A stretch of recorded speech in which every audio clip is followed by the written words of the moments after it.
Baik, Assalamualaikum warahmatullahi wabarakatuh. Saya Irjen Pol Dr. Andes Anjar Dewanto selaku Deputi Pemberdayaan Masyarakat BNN RI. Daerah sini merupakan salah satu daerah rawan narkoba dari 654 kawasan narkoba yang tercatat sama kita. Nah, pada tahun ini kita melaksanakan kegiatan untuk intervensi di tempat ini.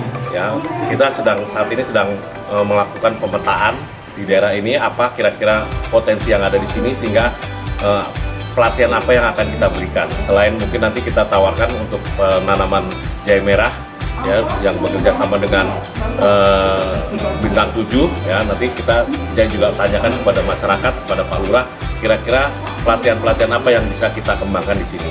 Nah, ini dimasukkan adalah untuk supaya masyarakat di sini nanti tidak lagi untuk bersentuhan lagi dengan narkoba. Kita berharap dengan intervensi kita, masyarakat yang ada di sini betul-betul mau meninggalkan narkoba. Dia mempunyai skill, mempunyai penghasilan yang tidak lagi bersentuhan dengan narkoba. Ya, tujuan kita adalah mewujudkan kelurahan ini menjadi kelurahan yang bersinar.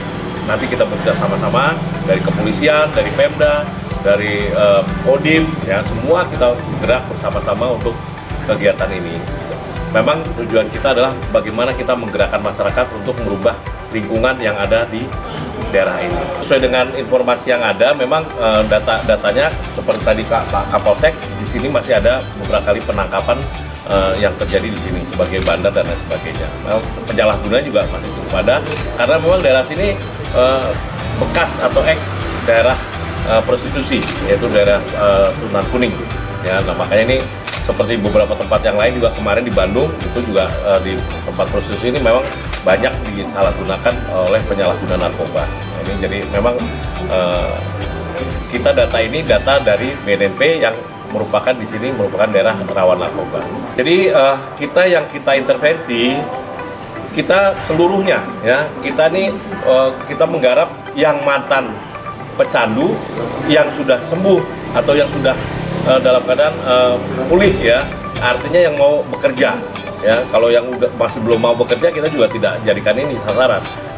Tapi juga selain mantan pecandu ini juga kita sasarannya adalah lingkungan.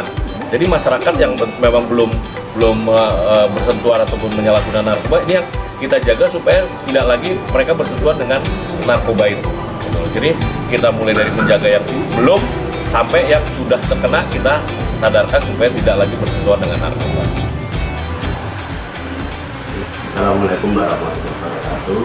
Saya Suryanto, PLP Lurah Kalibadan Pulau Kecamatan Semarang Barat. Kemudian kaitannya dengan lokalisasi itu memang secara resmi dari pemerintah Kota Semarang ditutup mulai bulan September 2019. Kemudian sebetulnya ada dua hal yang awalnya mau ditutup karena di sana ada prostitusi dan karaoke, tapi karena untuk mengurangi dampak sosial yang berkembang di masyarakat, sementara yang ditutup hanya untuk prostitusi, untuk karaoke-nya berjalan. Nah, keberadaan yang untuk karaoke itu karena memang di sana di satu kompleks kami di wilayah RW 4 Argorejo juga ada paguyubannya namanya Bakar. Paguyuban Kota Argorejo di sana memang rawan dengan adanya narkoba. Nah, karena yang datang di sana hanya beberapa wilayah dari wilayah kami, kemudian dampak yang ada itu sangat riskan. Ada yang informasi dari Pak Kapolsek memang ada beberapa yang kemarin sempat menggunakan dan ditangkap di lokasi ini tersebut untuk menangani. Kemudian lebih lanjutnya kami sampaikan terima kasih kepada BNN yang sudah menjadikan kami bisa binaan dengan harapan dengan kegiatan yang akan dilaksanakan berupa pelatihan-pelatihan untuk warga kami yang akan kami maksimalkan dengan maksimalkan dengan mengajak beberapa tokoh yang nanti akan menjadi satgas pelopor di sini untuk pemberantasan korupsi, pencegahan korupsi itu, dan kami akan menginventarisir siapa-siapa yang nanti akan dijadikan pelatihan tersebut sesuai dengan yang akan dilaksanakan dengan harapan nanti setelah kegiatan pelatihan itu bisa meningkatkan perekonomian masyarakat sehingga akan mengurangi, kalau tidak mengurangi, kalau bisa akan mengikis habis peredaran narkoba di wilayah. Oke, terima kasih. Assalamualaikum warahmatullahi wabarakatuh. Saya dituakan sebagai tokoh agama di lingkungan sini, Kali Banteng Kulon. Khususnya kebetulan kami beberapa tahun yang lalu ditunjuk dengan surat SK Lurah menjadi Satgas atau relawan BNN bersama 8 orang ya BNN. Adapun nama saya Asror UM. Sehari-hari saya ya kerja sosial. Begitu kami mendapatkan pelatihan dan berbagai pelatihan yang tidak bisa kami sebutkan, terlalu sudah banyak. Ada pelatihan-pelatihan dari BNN yang kami serap, kami terima dengan teman-teman, sehingga kami ada beban untuk bisa menyampaikan pesan-pesan BNN kepada masyarakat. Sekaligus kebetulan kami seorang tokoh agama sering auden dengan masyarakat, dengan masjid, dengan majelis taklim, dengan RW RT. Pesan BNN pentingnya untuk menjaga diri masyarakat menjauhi larangan-larangan itu, sehingga harapan kami masyarakat itu akan lebih buka mata, buka telinga, sehingga bisa menjauhi hal-hal yang dilarang. Kebetulan BNN ini kan melangkahnya itu kan syariatnya sama dengan syariat agama kita. Yang dilarang BNN dilarang agama kita, jadi enak, kita masukkannya tuh enak. Mengerikan dan sungguh prihatin apabila terdengar sebuah transaksi yang sampai tertangkap, itu betul-betul nyentuh hati. Berarti kami gagal menyampaikan.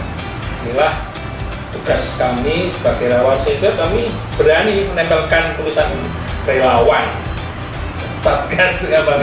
Itu walaupun benar-benar relawan. Beberapa tahun yang lalu kita sudah sosialisasi, cuman belum skupnya belum luas.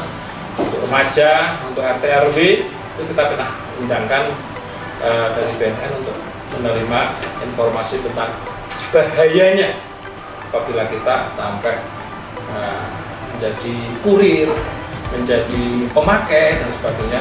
Itu bahayanya itu kita sampaikan. Maaf, saya di sana kan yang dituakan tokoh masyarakat sana.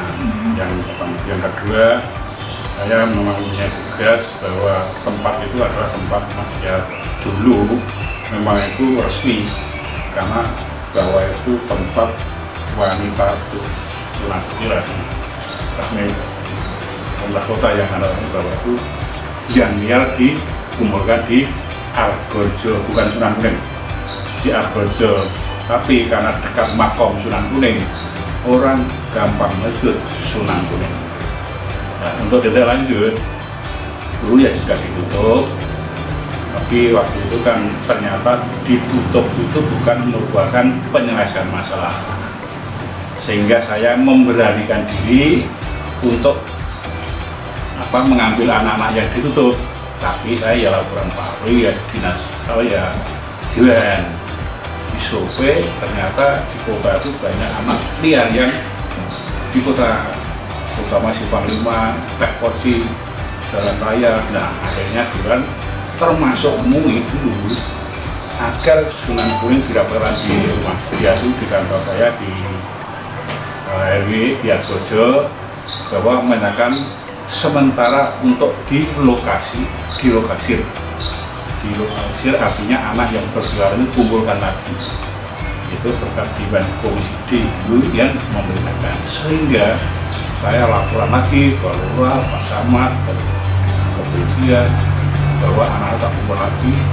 Saya bina sampai tahun 2011 itu, karena selama itu kan banyak satu-satunya Sunan Kuning yang buka, yang berani untuk menghidupkan tempat maksiat. Akhirnya saya mengundang teman-teman saya seluruh Indonesia, dari Sumatera sampai Papua, 49 perwakilan ini, untuk berkompetensi membantu pemerintah, yaitu dalam bentuk menyehatkan anak-anak wanita susila. khususnya penyakit HIV/AIDS termasuk penyakit kelamin wanita.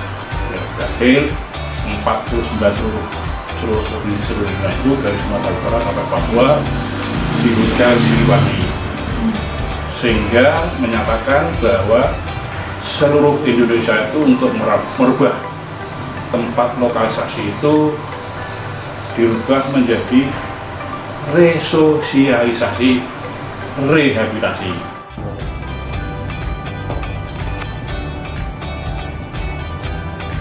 Beberapa tahun yang lalu di lokalisasi Sunan Kuning Kaligawe Kulon Semarang Barat pernah kita mengungkap kasus sabu dan ekstasi. Setelah kejadian tersebut, maka BNN Provinsi Jawa Tengah melakukan pendampingan melalui program pencegahan pemberdayaan masyarakat dan rehabilitasi. Nah, sejak melakukan pendampingan tersebut, maka untuk saat ini kegiatan di tempat lokalisasi tersebut akan berubah menjadi kawasan kuliner.